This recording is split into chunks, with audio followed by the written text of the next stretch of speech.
Incessant rainfall has battered several parts of neighboring India, China and Pakistan. Water level of the Yamuna River in India has breached an all-time high mark in more than 45 years, while persistent heavy rains have forced local governments in China to respond to flooding risks in cities and minimize danger on key waterways. Good evening, I'm Praram Adhar. Let's begin with the main stories. Key roads in Indian capital Delhi flooded as water level of Yamuna breaches an all-time high mark in more than 45 years. At least 88 dead in Himachal Pradesh, more than 16,000 relocated. More than 2,700 projects remain stranded because of irresponsibility of construction businesses. Government extending deadlines under pressure. 27-point recommendation furnished to address issues related to cooperatives. Experts say the report benefits the operators of cooperatives instead of the victims. And women's national football team come back from behind to secure a 1-1 draw against Bangladesh.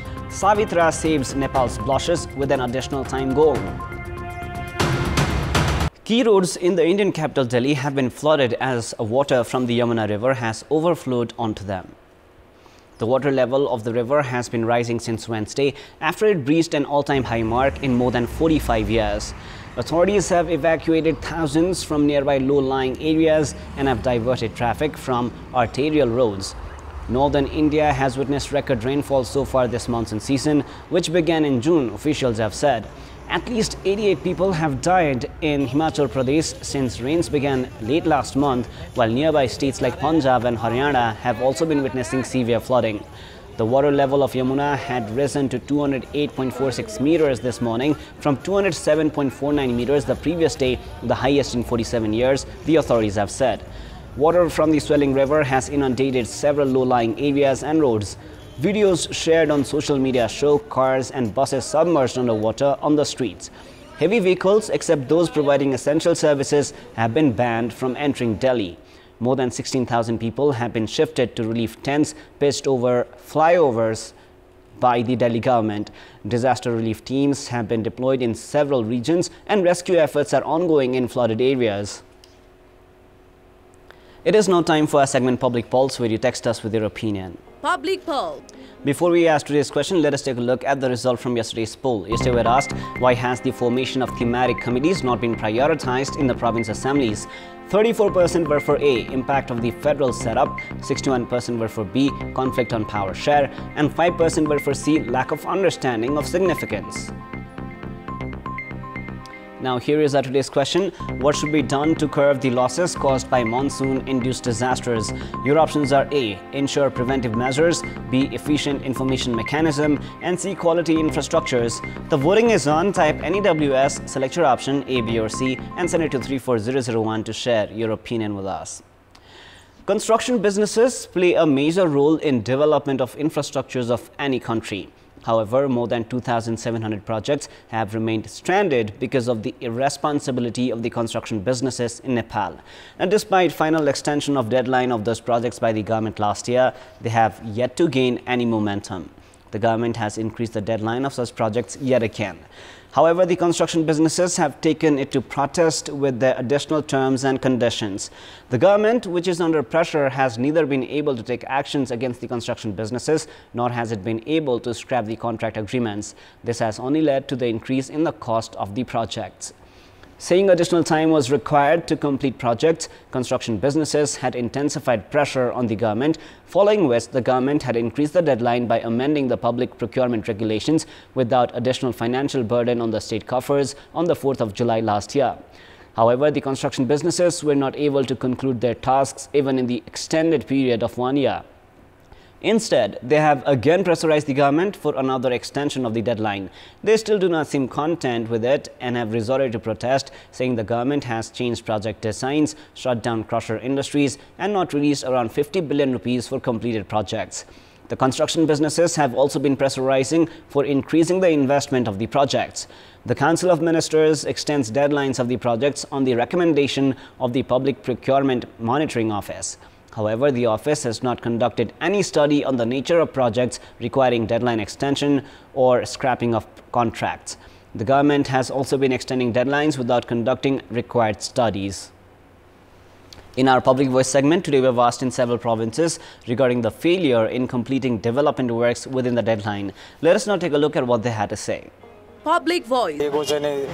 सम्बन्ध पक्षहरूले पनि उलाई चाहिँ समयमा सम्पन्न गराउनको लागि चासो नदिएको नियमनकारी निकायले समयमा चासो नदिएको कारणले निर्माण कार्य सञ्चालन गरेपछि पुनः फेरि डीपीआर तयारी गर्ने र इन्जिनियरिङ स्केचहरु फेरि पुनः तयारी गर्नुपर्ने कारणले गर्दाखेरि बर्खा मास दिनुहुन्छ बर्खा मास यसो गरे जस्तो देखिन्छ अनि भल आउँछ बाढी पहिरोले लैजान्छ अनि फेरि बजेट माग्न पाइयो तत्त्वमा बस्ने दलहरुको कारणले कार्यान्वयनको पक्ष नै कमजोर भएर इमानदारीतापूर्वक काम गर्नुपर्ने कामहरु नगरीको हुनाले हाम्रो विकास निर्माणहरु भनेको समय सम्पादन हुन सकिरहेका छैनन्। ठेकेदारहरुको त्यही कमिसन नेतालाई बुझाउनु पर्ने इन्जिनियरलाई बुझाउनु पर्ने।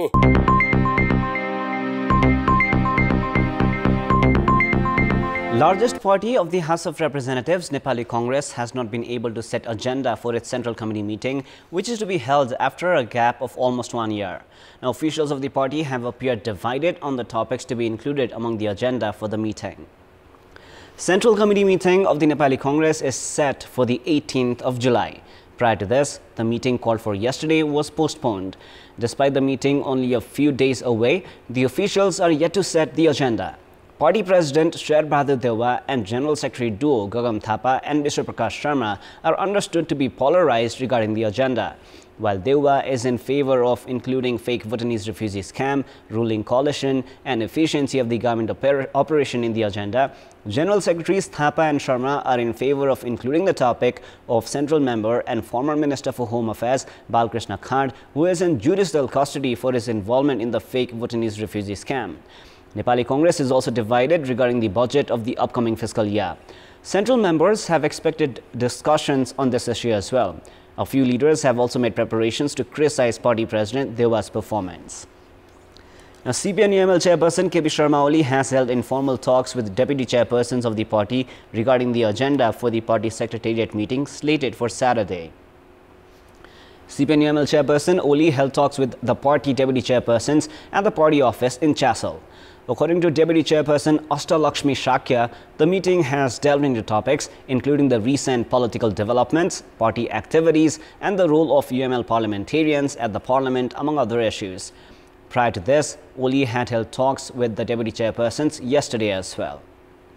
And Rashtriya Prajatantra Party Chairperson Rajendra Lingden has expressed the commitment of ensuring 33% participation of women in all tiers of the party within 6 months, alongside increasing the involvement of youth. Making public the new work plan at the party office in Dhumbarahi today, Lingden said that participation of women and youth would be ensured in all tiers of the party. The new work plan of the Rashtriya Prajatantra Party also includes topics including online membership distribution and the arrangement of coordinators in all 7 provinces for monitoring and collaboration of the leaders. Now, police has arrested another individual alleged of involvement in the fake Bhutanese refugee scam. A team deployed by the Kathmandu Valley Crime Investigation Office has held 59-year-old Keshav Tuladar from Sano Varang. Tuladar has been sent to the District Police Circle, Kathmandu, for additional investigations. Nepal police had registered cases against 30 individuals at the District Court, Kathmandu, for their alleged involvement in the fake Bhutanese refugee scam. 16 individuals, including former Deputy Prime Minister Top Bahadur Rai Majhi and former Minister for Home Affairs Balkrishna Khand, are currently in judicial custody for their involvement in the scam. It is now time for a short break, but for more news, do stay with us. The task force formed for addressing the issues of the cooperative sector has furnished its final report with 27 recommendations. The report suggests recommendations including return of loans exceeding 20% by the operators and formation of a work plan for return of deposits of depositors by the 31st of July.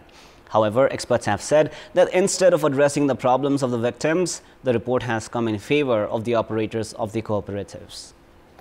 Depositors of 50 cooperatives have been holding a sit-in in Kathmandu's Maidigar for the past 40 days as cooperatives have not returned their deposits. Following the increase of grievances from the depositors, the government had formed a task force on the 8th of June, which has now furnished a final report with 27 recommendations. The task force has recommended for formation of entities provisioned by the cooperative's regulations. And despite the arrangements in the regulations, the Credit Information Center and the Deposits and the Credit Guarantee Fund have not been formed because of the dispute between campaigners and the Department of Cooperatives. The task force has recommended for formation of work plans for the return of deposits by the 15th of July and return of deposits by the mid of April 2024. However, the experts have said that the recommendations furnished in the report prepared by the task force are not in favor of the victims, but in the interest of the operators of the cooperatives. Of the 30,800 cooperatives, 12 have already been declared as crisis-ridden, while around 300 cooperatives are not in a condition of returning the deposits. Donald Lu, United States of America's diplomat serving as the Assistant Secretary of State for South and Central Asian Affairs, is set to arrive in Nepal tomorrow. Earlier today, the U.S. Embassy in Nepal informed about Lu's visit. It has been learned that Lu is scheduled to hold parleys with Prime Minister, Minister for Foreign Affairs and other political leaders during his one-day visit of Nepal. However, following the death of his spouse, Prime Minister Pushpakumar Dahal will not be holding any political and diplomatic meetings until Saturday, and therefore Lu's meeting with Dahal is uncertain. Sources at the Ministry of Foreign Affairs have said that Lu is arriving in Nepal with the objective of taking stock on the progress made regarding the implementation of the Millennium Challenge Corporation MCC in Nepal. Prior to this, Lu has visited Nepal on 2 separate occasions. The umbrella organization of the Chief Executive Officers of Banks, the Bankers Association of Nepal, has broken the agreement on interest rates, allowing the interest rate to be set by the market itself. A meeting of the association decided to break the previous agreement. Commercial banks had been providing up to 9.9% interest rate on fixed deposits. As the commercial banks had been setting the interest rates on deposits based on the decision of the association, interest rates of most banks were similar. Now that the agreement is no longer valid, the interest rates are to differ among banks from the mid of July. Prior to this, Minister for Finance Prakash Mahath had been calling for healthy competition among the banks as well.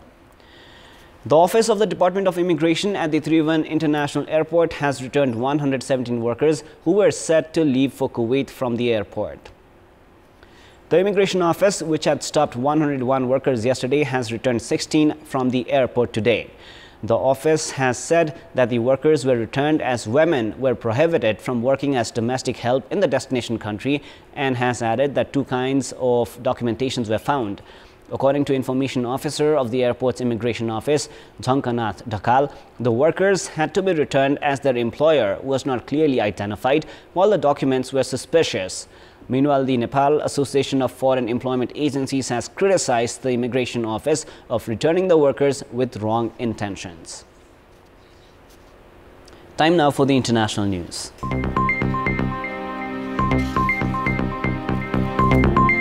South Korean Foreign Minister Park Jin said today that his country will expand its partnership with the Association of Southeast Asian Nations (ASEAN) at the meeting with its Southeast Asian counterparts. In his opening remarks for the meeting in Jakarta, Vietnam Foreign Minister Bui Thanh Son said ASEAN welcomed South Korea's commitment to building a stronger partnership with the bloc. South Korea is an important economic partner for ASEAN, being the bloc's 5th largest trading partner and 7th largest source of foreign direct investment for the region. Thank you, Excellencies, and please be seated. We have more news coming up, but right now it is time for yet another short break. Now for the sports news. Sports news. Nepal women's national football team have played a 1-1 draw with Bangladesh in the first of the 2 international friendlies. Savitra Bhandari Samba helped Nepal earn the draw after falling a goal behind. In the match played in Dhaka today, visitors Nepal had applied pressure on the hosts and had wasted their opportunity in the 24th minute of the first half. However, Bangladesh were put ahead in the second half as captain Savina Khatun found the back of the net in the 65th minute. However, Savitra Bhandari scored the equalizer for Nepal in the additional time. The second international friendly between the 2 nations is slated for Sunday. That is all for the moment. Up next is the news in Nepali. Thank you for staying with us. Goodbye for now.